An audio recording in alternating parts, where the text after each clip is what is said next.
Good evening, everyone. Welcome to the channel. Before I begin, here are my disclaimers. Today I am going to give you an update about LAMB WESTON Holdings INC quarterly report. LAMB WESTON Holdings Inc. offers a diverse range of products and services through various channels. The company's business includes frozen potato products, commercial ingredients, appetizers, products under its owned or licensed brands, e.g. Grown in Idaho, Alexia, products under retailers' own brands, sales too.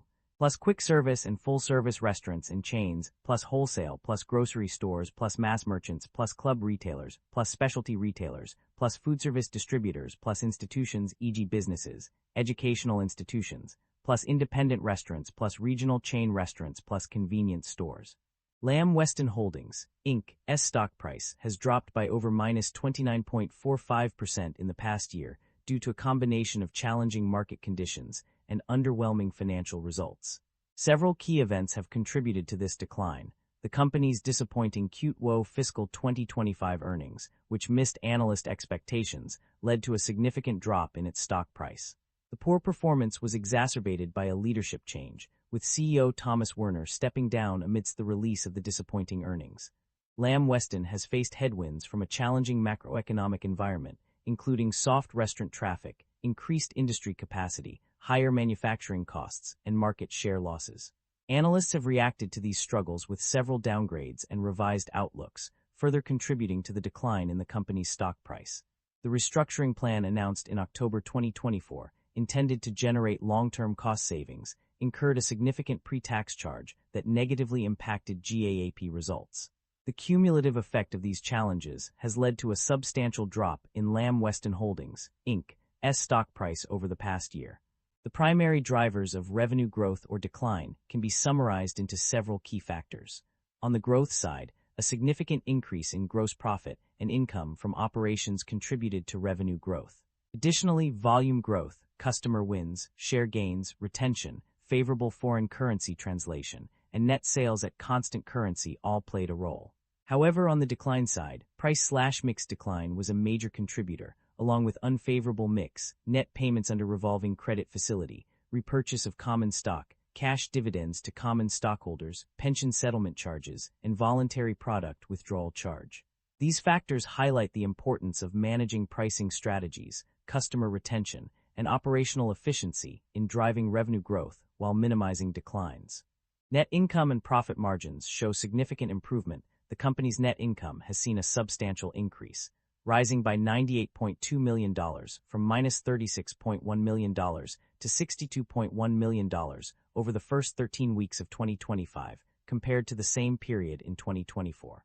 This growth is also evident when looking at the 26-week period, where net income increased by $35.1 million from $91.3 million to $126.4 million.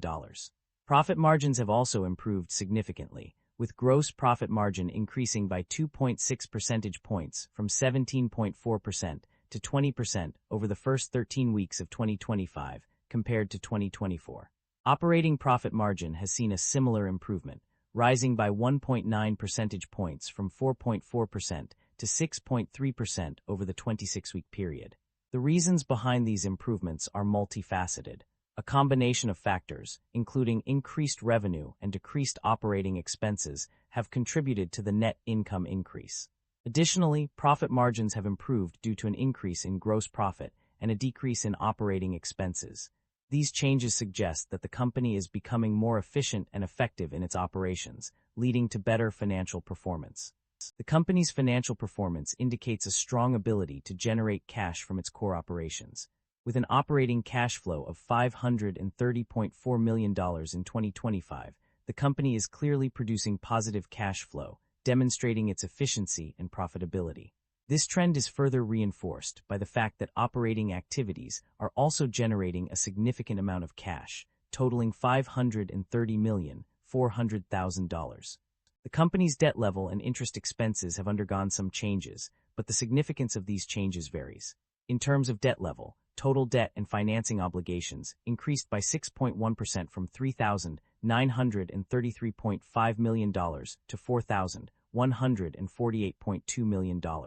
However, short-term borrowings decreased significantly from $370.8 million to to $187 million, while long-term liabilities remained relatively stable. Regarding interest expenses, the net interest expense actually declined slightly from $88 million in 2024 to $88.5 million in 2025, which is not considered significant. However, there was a notable decrease in accrued interest by $1.3 million and an increase in short-term borrowings interest rate from 5.94% to 3.83%.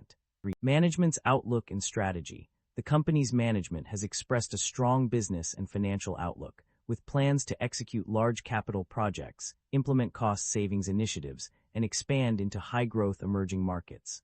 They expect continued momentum in North America and Asia, driven by expanding the customer base and driving cost savings. The company will also restart curtailed production lines and strengthen customer relationships. Management anticipates recognizing $70–100 million in pre-tax cash charges related to the cost savings program, with most costs recognized in fiscal 2026. They have sufficient liquidity to meet business requirements for at least the next 12 months, which will be used for capital expenditures, working capital requirements, and shareholder returns. The company has demonstrated its commitment to returning value to shareholders through various means. In terms of dividend payments, the company has paid out significant amounts in 2025, including $103.3 million and multiple smaller payouts throughout the year. Additionally, a cash dividend of $0.38 per share was declared for February 27, 2026. The company has also engaged in share buybacks, repurchasing over 2.8 million shares at an aggregate cost of $182.4 million. These efforts demonstrate the company's focus on maximizing shareholder value through both dividend payments and strategic share repurchases. That concludes the financial summary for LAMB WESTON Holdings INC. Feel free to comment below, and I will be happy to answer them when possible.